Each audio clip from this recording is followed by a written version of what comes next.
So my background, in brief, I'll talk a little bit about Zip2 and PayPal, and then mostly about space and what we're doing in space. So I originally came out to California to do energy physics at Stanford, actually, and ended up putting, this is in '95, and ended up putting that on hold to start Zip2. Zip2, I'll tell you a little bit about the thought process of exactly what happened there. In '95, it wasn't at all clear that the internet was going to be a big commercial thing. In fact, most of the venture capitalists that I talked to hadn't even heard of the internet, which sounds bizarre, on Sand Hill Road. But I wanted to do something in the internet. I thought it would be a pretty huge thing, and I thought it was one of those things that only came along once in a very long while. So I got a deferment at Stanford, and thought I'd give it a couple quarters. And if it didn't work out, which I thought it probably wouldn't, then I'd come back to school. Actually, when I talked to my professor and I told him this, he said, "Well, I don't think you'll be coming back." And that was the last conversation I had with him. So, but there weren't a lot of ways to get. The only way to get involved with the internet in '95 that I could think of was to start a company, because there weren't a lot of companies to go and work for, apart from Netscape, maybe one or two others. So, and then I didn't have any money, so I thought, well, we've got to make something that's going to return money very, very quickly. So we thought, well, the media industry would need help converting its content from a print media to electronic, and they clearly had money. So if we could find a way to help them move their media to the internet, that would be an obvious way of generating revenue. There was no advertising revenue on the internet at the time. So, and that was really the basis of Zip2. And we ended up building quite a bit of software for the media industry, primarily the print media industry. So we had as investors and customers Hearst Corporation, Knight Ridder, most of the major U.S. Print publishers. We built that up, and then we had the opportunity to sell to Compaq in early '99, and basically took that offer. It was for a little over $300 million in cash, and that's a currency I highly recommend. We had that, but I wanted to do something more after Zip2. So post the sale, in fact, immediately post the sale, I didn't really take any time off. I was trying to think of where were the opportunities this is in early '99. Where the opportunities remained in the internet. And it seemed to me that there hadn't been a lot of innovation in the financial services sector. And when you think about it, money is low bandwidth. You don't need some sort of big infrastructure improvement to do things with it. It's really just an entry in the database. The paper form of money is really only a small percentage of all the money that's out there. So it should lend itself to innovation on the internet. So we thought of a couple of different things we could do. One of the things was to combine all of somebody's financial services needs into one website, so you could have banking, brokerage, insurance, and all sorts of things in one place.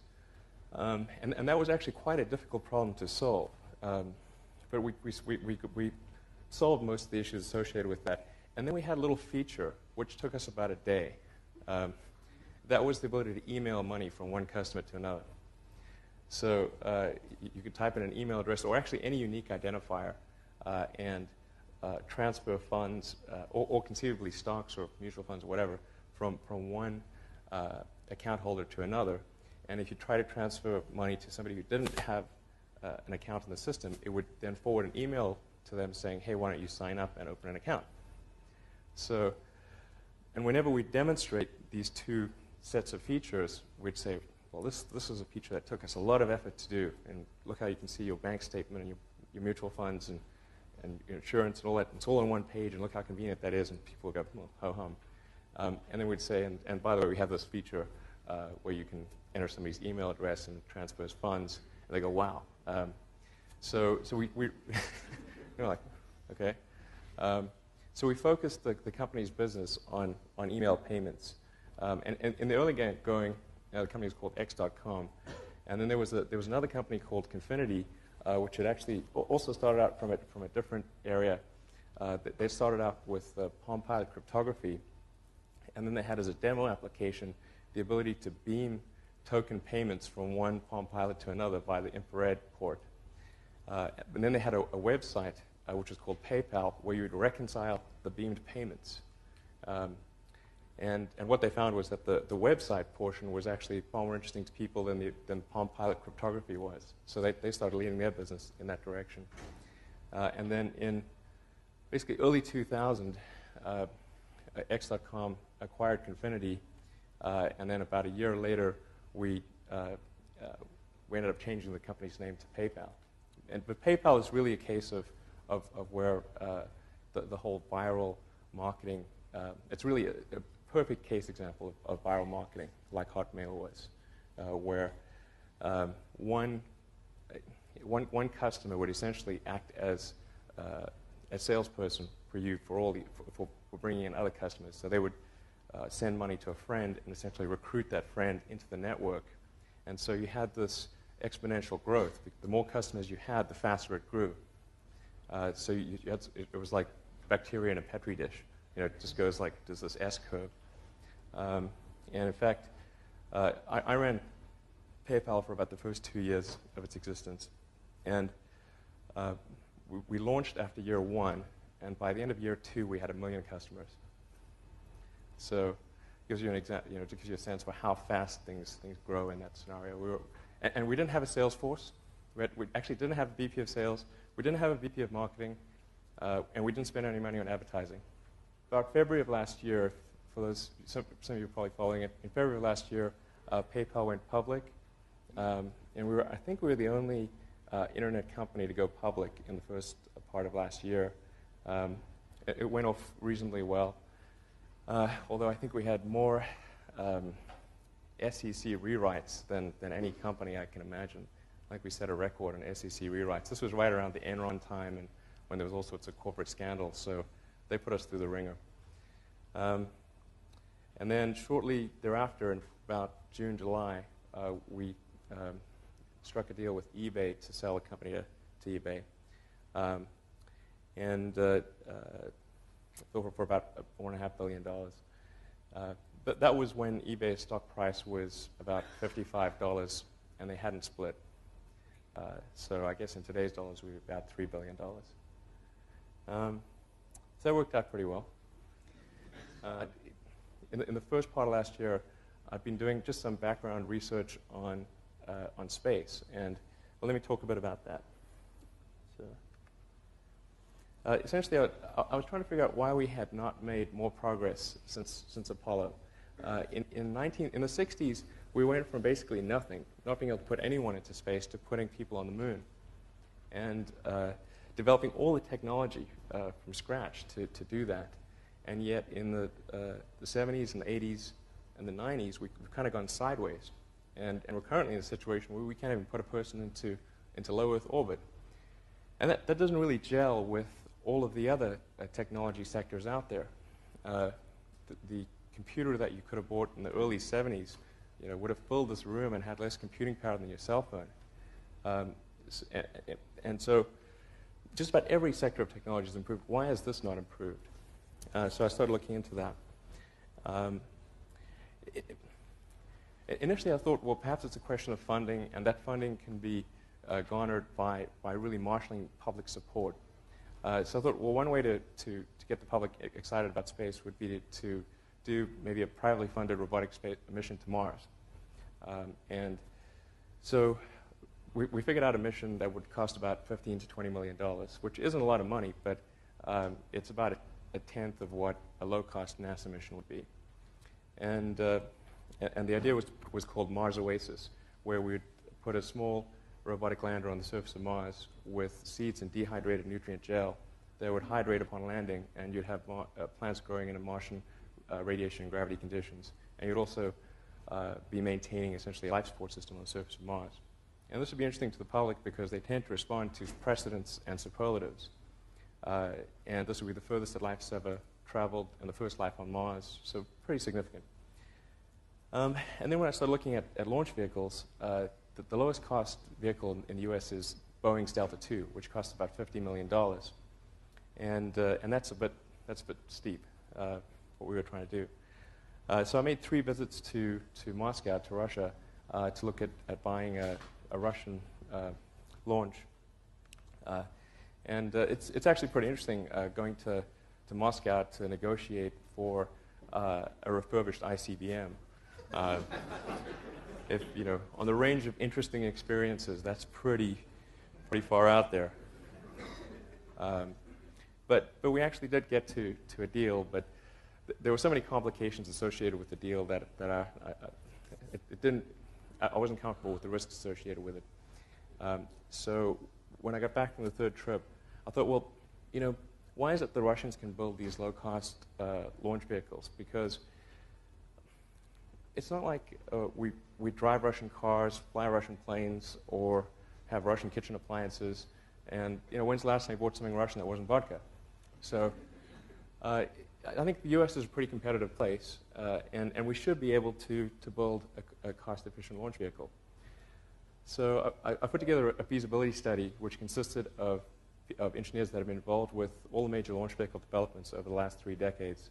And we iterated over a number of Saturdays in the beginning of last year to figure out, well, what would be the smartest way to approach this problem of not just launch cost, but also launch reliability. And we came up with a default design. And that actually, sort of fortunate timing, that feasibility study finished up right around the time that we agreed to sell PayPal to eBay. So coincident with that sale, I moved down to LA, where there's actually the biggest concentration of aerospace industry in the world. It's actually the biggest industry in Southern California, much bigger than entertainment or anything else. I was living in Palo Alto for about 9 years before that. So, just to talk a little broadly about space and where things are today. Obviously, U.S. government manned exploration is not in a great place. We've got the 3 remaining shuttles are grounded. It looks like first flight might only be a year from now, if that. And we've got a vehicle that is incredibly expensive and really quite dangerous. It's for reasons mentioned there. It's got a side-mounted crew compartment, so if there's an explosion, it's basically instant death. You've got solid rocket boosters, which once you ignite them, you can't turn them off. And there's something fundamentally dangerous about premixing your fuel and oxidizer, I think. And then you've got wings and control surfaces. When you re-enter, you've got to maintain a precise angle of attack. Even a momentary variance in that can break the whole vehicle apart. So, and then of course it's got no escape system. So if anything does go wrong, you're toast. And you've got a cost that is really pretty hard to fathom. The shuttle program, when you add up all the pieces, is about $4 billion a year. And so you can divide $4 billion by the number of flights, and that'll tell you what the cost is. And if there's, say, 4 flights a year, which they haven't been for a while, then you're talking about $1 billion a flight. The plans for the immediate future are obviously we've got to continue building the space station. So we're going to keep flying the shuttle, but I think it's probably going to be the minimum number of shuttle flights that we need to launch. The long-term plans are to build something called orbital space plane. And I say plane in quotes because one of the options is a capsule. So it should be called maybe orbital space thing. But the basic idea is to have something that's hopefully a little cheaper and a lot safer than the space shuttle. So in particular, it's going to have an escape system. So if something does go wrong, you can abort to safety. The downside is that while it might be a little cheaper, it's still going to be pretty darn expensive. The estimated cost per flight of orbital space plane is somewhere in the region of $300 to $400 million a flight. And of that amount, just $200 million alone goes to Boeing for the Delta IV Heavy expendable booster. It's a $15 billion development effort and expected to be completed in 9 or 10 years. Now, typically things have not been under budget and under time. So it's unlikely, I think, given historical precedent, that it will stay within $15 billion and the 2012 timeline. And a bit about what's going on elsewhere in the world. In Russia, this is really, the Soyuz is our only access to space station. It's considerably cheaper, considerably safer. The Soyuz has a very good track record. The crew is top-mounted. It has an escape system. There are no wings or control surfaces to go wrong. Overall, it's a pretty good system. And the estimated costs are about $60 million a flight, which is more than an order of magnitude less than the space shuttle. The thing that constrains them, obviously, is the weakness of the Russian economy. It's very hard for them to embark on ambitious programs with an economy the size of Belgium. So China is probably the most interesting thing that's going on in space. This month, China is expected to be only the third. It's expected to launch their first person into space. They'll make them only the third country ever to put someone in orbit. And they've put a lot of money and effort into this program. If anything serves as a spur for human space exploration, it is likely to be China's ambitions in space, and hopefully a sense in America that we want to at least keep up with China. And they have grand ambitions beyond just low Earth orbit. They're planning on setting up a space station, putting a base on Mars, and eventually sending humans to Mars. So what's happening in the US that I think might ultimately surpass all of that stuff is entrepreneurial space activities, where things are led by the spirit of free enterprise. And I think there's perhaps an analogy here where just as DARPA served as the initial impetus for the internet and underwrote a lot of the costs of developing the internet in the beginning, it may be the case that NASA has essentially done the same thing by spending the money to develop some of the fundamental technologies in the beginning, and then once we can bring sort of the commercial free enterprise sector into it, then we can see the dramatic acceleration that we saw in the internet. So there are several serious launch vehicle efforts underway. Talk about each one. There's Burt Rutan of Scaled Composites. Burt Rutan is one of the world's foremost aircraft designers, and he's developed a suborbital vehicle that they're actually flying out of Mojave. And this is an X-Prize class vehicle. There's John Carmack, who wrote Quake and Doom. He's probably one of the best software engineers in the world, one of the best engineers that I know, period. And he's developing a vertical takeoff and landing vehicle. Jeff Bezos, who I understand was here last week, is a huge space advocate. And it's my understanding that he intends to spend something on the order of $1 billion over the next 20 years on space exploration. And then my company, SpaceX. And I think within the next several years, these entrepreneurial efforts will actually be what drives space exploration. That's a picture of the Burt Rutan effort. It's called White Knight is the carrier plane, and then Spaceship One is the thing that's held in the belly there. And this project is supposedly funded by Paul Allen.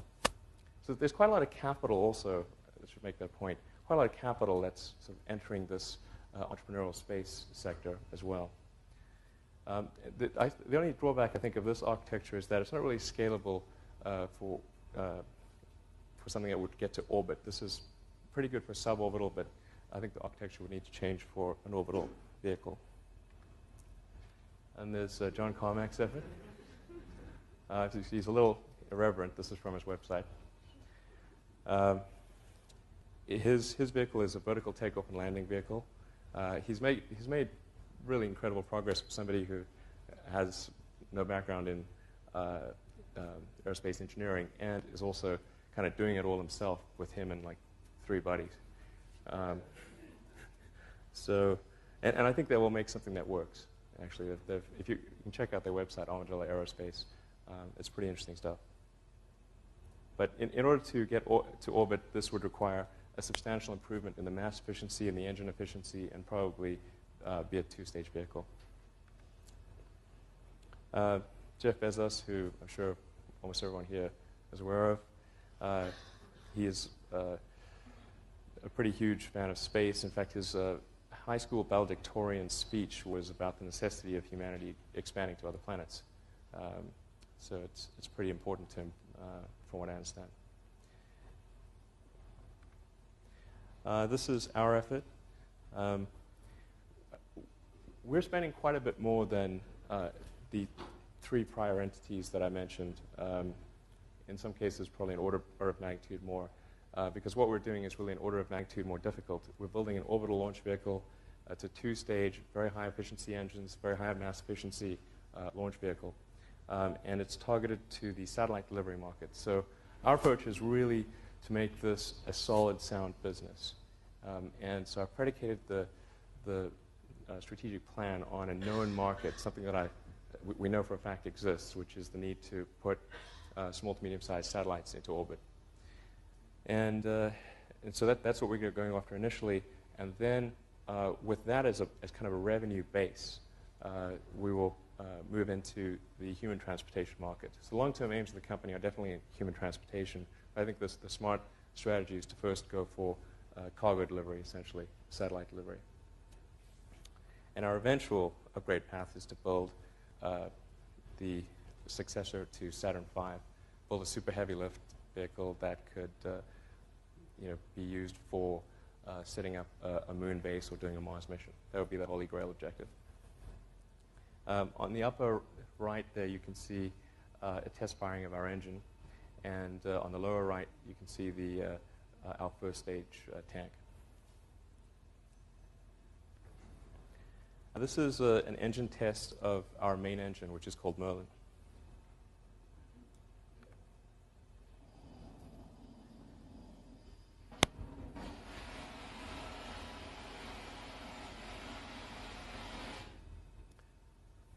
And that generates about roughly 75,000 pounds of thrust at sea level. This is our upper stage engine. It's about 7,500 pounds of thrust in vacuum.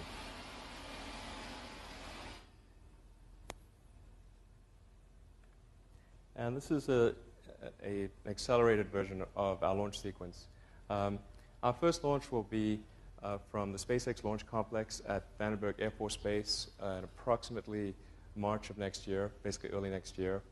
And we will be flying a Navy satellite, Navy communications satellite. So it's notable because often launch vehicle companies are not able to get a paying customer on their first flight, but we've been able to do that. This is also the Falcon development at SpaceX is the fastest launch vehicle development in history, including wartime.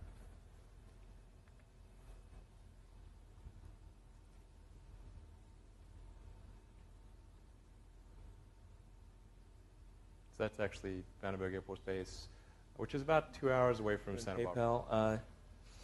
Well, I guess both of them had software as the heart of the technology. Even though Zip2 was servicing the media sector, and obviously PayPal was servicing the financial sector, the heart of it was really software and internet-related stuff. So certainly that's a huge commonality. They were both in Palo Alto, where I lived.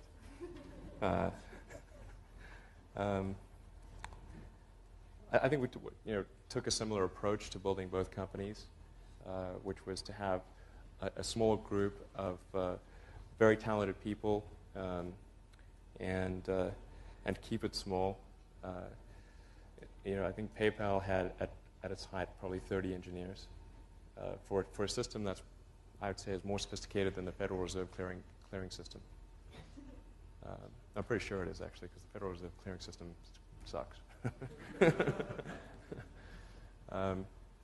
So what else is there? It generally, I think the way both Zip2 and PayPal operated was really your canonical Silicon Valley startup.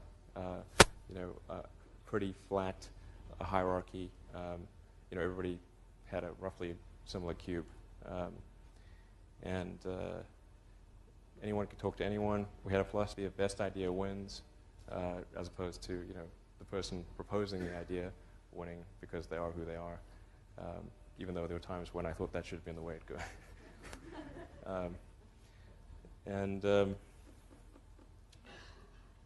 Obviously, everyone was an equity stakeholder. Give us anything. If there were two paths that, let's say we had to choose to do one thing or the other, and one wasn't obviously better than the other, then rather than spend a lot of time trying to figure out which one was slightly better, we would just pick one and do it.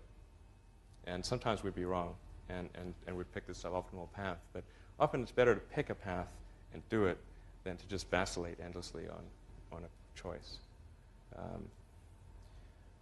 We didn't worry too much about intellectual property, paperwork, legal stuff. We really were very focused on building the best product that we possibly could.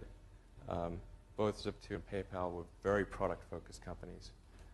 We're incredibly obsessive about how do we build something that is really going to be the best possible customer experience. And that was a far more effective selling tool than having a giant sales force or thinking of marketing gimmicks or 12-step processes or whatever. Friendster, certainly, the essence of viral marketing is, do you have something that where one customer is going to sell another customer without you having to do anything? There are lots of instances of that. Friendster might be one. Obviously, Hotmail was one. PayPal was one. eBay was one.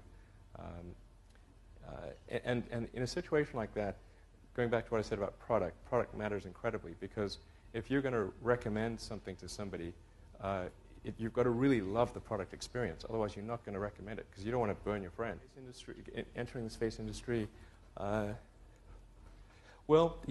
is a very complicated regulatory structure. As you might imagine, when somebody tries to build an orbital launch vehicle, which is not really all that distinguishable from an ICBM, there's a lot of regulation. And there probably should be, because you don't want to launch something and end up hitting LA, where I live. Probably the regulatory stuff was very difficult. The environmental approvals certainly proven very difficult, much more so than we expected. Here in Silicon Valley, what I came to appreciate is in Silicon Valley, you live in a libertarian paradise. There's almost no regulation. And what can be very frustrating is that regulation is often irrational. It doesn't make any sense. But you've got somebody there who is simply executing a set of rules, independent of whether those rules make sense. And you can try to convince them that the rules don't make sense, and they won't listen to you.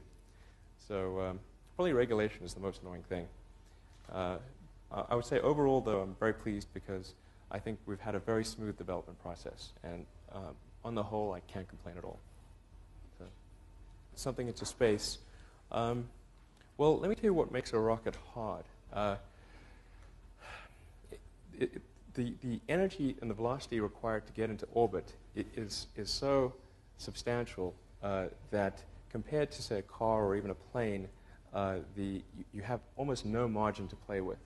Typically, a launch vehicle will get about 2% of its liftoff mass to orbit. So, and that's the case for Falcon. And so if you can only get 2% of what your rocket weighs to begin with to orbit, if you're wrong by 2%, you're not going to get anything to orbit. Come crashing down in the Pacific somewhere.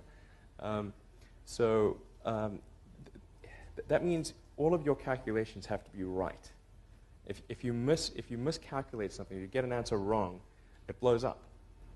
And it's very expensive trying to get all your answers right, and then double-checking that they're right, and testing them all, and doing as much as you can on the ground. I think that's a lot of what makes rockets expensive. The low launch rate typically is also what makes rockets expensive. If you had, thousands of flights a year, then it would be a lot cheaper. Although it's a bit of a chicken and egg, because it needs to be cheaper in order to have thousands of flights a year. But at the end of the day, in the final analysis, I would say that rockets really should be a lot cheaper than they are today. And I think the way that they're built, the way they're operated, is just very inefficiently. And I think with SpaceX and Falcon, we're gonna show that that's the case. Our vehicle will sell for about $6 million a flight. Our nearest competitor is the Pegasus from Orbital Sciences, which is about $25 million a flight, and that has less capability than our rocket. Falcon would represent a pretty substantial breakthrough on the cost of access to space. Can you talk a little bit about the difference in the customer base you have to target with SpaceX versus experiences with like PayPal, and how much more of a challenge that presents? Yeah, the customer base with SpaceX is it's dramatically different, obviously, from PayPal. PayPal's a consumer product, whereas SpaceX, we're selling rockets, and the number of people who want to buy rockets is quite small. If anyone here has $6 million and wants a rocket, I mean, I'd be glad to sell it to them. So it's much more of an individual selling process.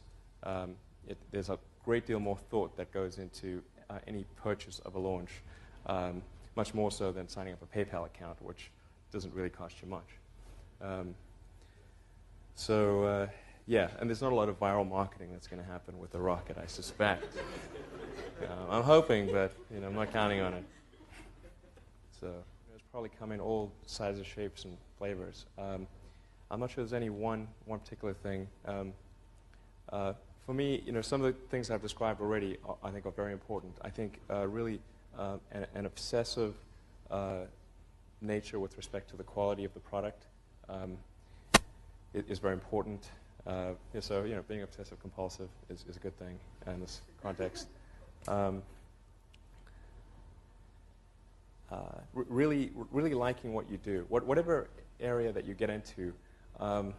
Given that even if you're the best, there's always a chance of failure. So I think it's important that you really like whatever you're doing. If you don't like it, life is too short. I'd say and also if you like what you're doing, you think about it even when you're not working.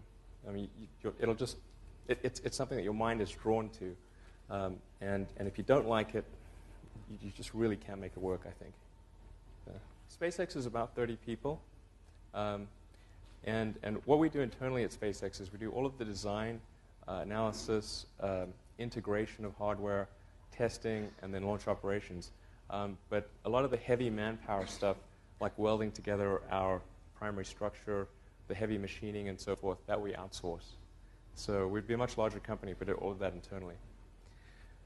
And sorry, you had another part to your question? Oh, yeah. Actually, we don't have any lawyers. The regulatory stuff that we deal with is very technical. It's really a lot like trying to get an airplane certified with the FAA. We're just getting a rocket certified. So our documentation is very. I wish we could offload it to some lawyers. They wouldn't know what the heck to do. So, does the Wharton degree help? I think a business degree teaches you a lot of the terminology.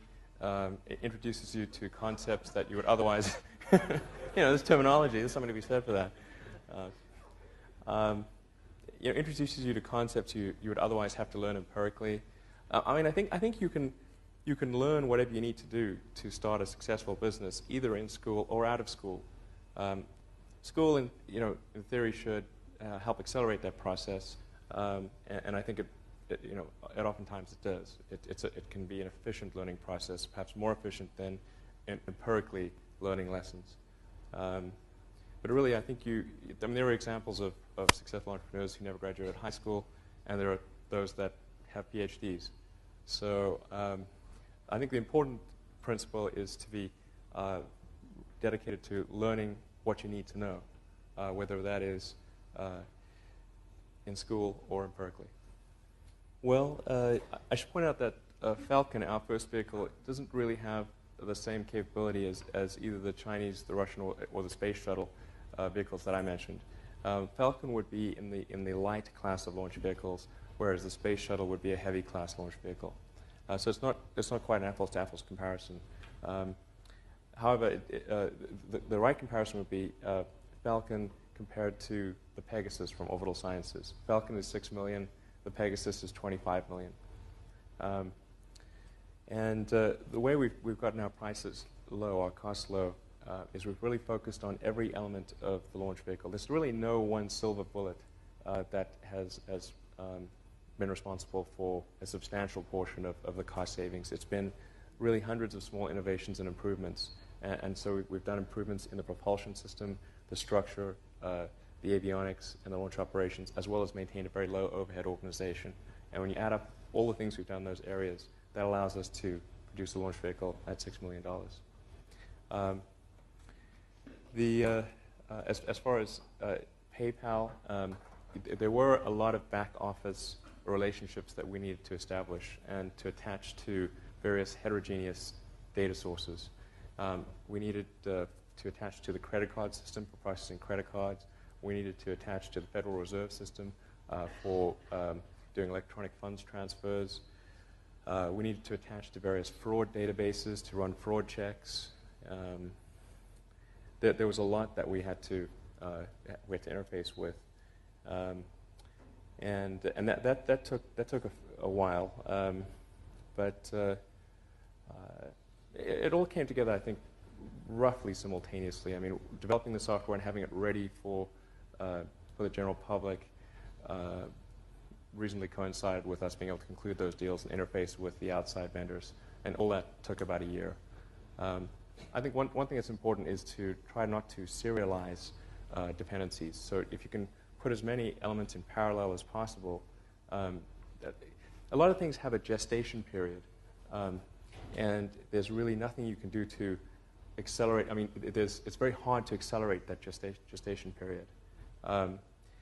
So if you can sort of have all those things gestating in parallel, then that is one way to substantially accelerate your timeline. I think people tend to serialize things too much.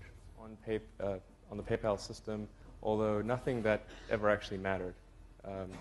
So patents are mostly useful in a defensive situation rather than offensive.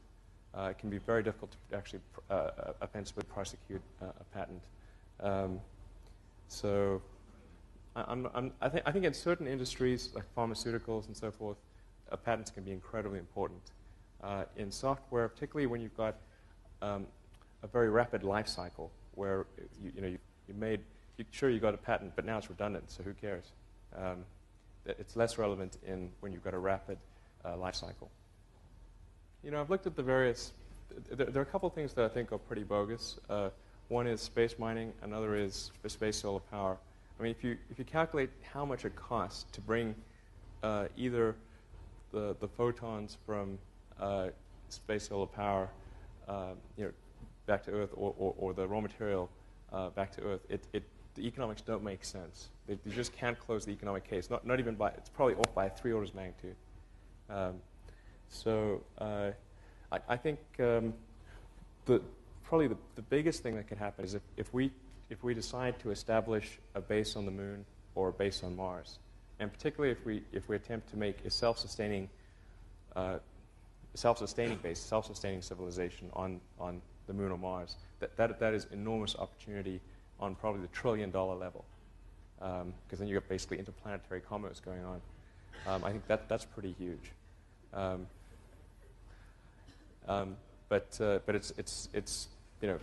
it's not going to be space solar power. It's not going to be space mining, I think. So let's see. The government, who knows? Maybe we're being spied upon. I don't know. But certainly, there are some restrictions which are really annoying, such as the fact we are only allowed to employ people who have at least a green card or are a citizen of the U.S. We're not allowed to employ anyone who does not have permanent residency in the U.S. Basically, if they can't throw you in jail, they won't let you work on rocket stuff. We have, if we talk to any foreign nationals, we need a technology transfer agreement or something like that from the State Department. So our second launch is actually a non-U.S. governmental launch, and it's taken us 6 months to get the State Department approval just to engage in a contract discussion with them. So that is problematic. I had several offers, actually, from a number of different entities for PayPal. And in fact, the closer we got to IPO, the more offers we got. But we always felt that those undervalued the company. And subsequently, when we went public, I think the public markets kind of indicated the value of the company. So I think that's one of the good things about the public markets is that they're an objective valuer of companies. When you're a private company, it's very hard to say how much you're worth because you have to basically think of some metric. You know, are you going to go for multiple of future earnings? Are you going to go for something of revenue? What are your comparables going to be? There are all sorts of questions. It's really up for debate what sort of value your company is. When you're public, it's whatever the market says you're worth. That's what you're worth. So I think eBay made a number of offers prior to going public that were substantially below our the value once we went post-public, and that kind of cleared up the disagreement, and then we sold them. What else? There was actually, you had a second part to the question? I was wondering if you were concerned that eBay's current solution was going to gain traction, so they didn't need another solution. Yeah, eBay had it was initially Bill Point, and there was eBay Payments, and it was really a pretty tough, long-running battle of PayPal versus eBay's payment system, and it was certainly a very challenging. I mean, I think it was, there were times when it felt like we were trying to win a land war in Asia, and they kind of set the ground rules, or trying to beat Microsoft in their own operating system. It's really pretty hard. That took a lot of our effort to actually beat eBay on their own system. And that one of the long-term risks, certainly for the company, was that eBay would one day prevail. And one way to retire that risk, obviously, was to sell to eBay. During the summer of '95, trying to make useful things happen on the internet. I wrote something that allowed you to get maps and directions on the internet, and then something that allowed you to do online manipulation of content, kind of a really advanced blogging system. And then we started talking to small newspapers and media companies and so forth, and we started getting some interest. I mean, half the time we'd be like, what's the internet? Even in Silicon Valley. But then occasionally somebody would bite, and we'd get a little bit of money from them.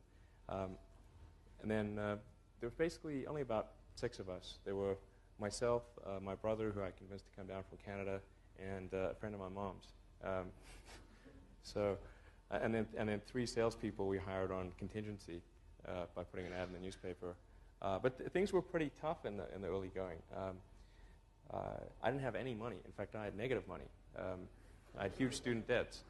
So, in fact, I couldn't afford a place to stay and an office. So I rented an office instead, because I got a cheaper office than I could get a place to stay. And then I just sort of slept on the futon and showered at the YMCA on Page Mill and El Camino.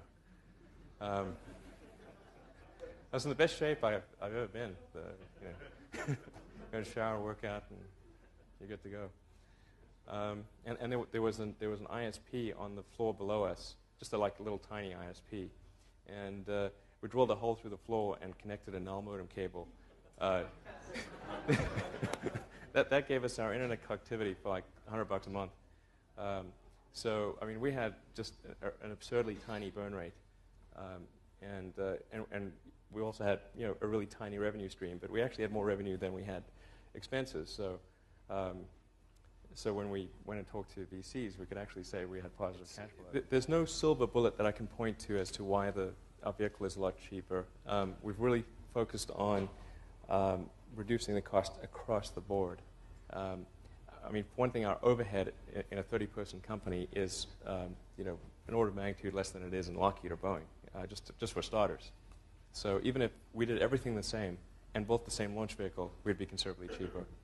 And then every decision we've made has been with consideration to simplicity. And the reason for simplicity is because that both improves the reliability as well as it reduces your cost. If you've got fewer components, that's fewer components to go wrong and fewer components to buy. I think there's a fairly significant innovation in our airframe, which is semi-pressure stabilized monocoque with variable skin thickness and a common bulkhead, if you know what that means. I would need a diagram to explain it all. But the net result is that it's very cheap, and it's very mass efficient, and I think easy to test and quite reliable. Our avionics system, I'll give you another example. Our avionics system, we use an Ethernet on the vehicle to communicate. That may not sound like a great innovation, but it is in launch vehicles.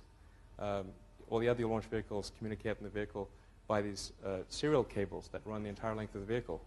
And so you've got these giant copper bundles as thick as your arm running up and down the vehicle. It makes it heavy, and it makes it expensive, and there's things like that which, when you add them all up, it makes a huge difference.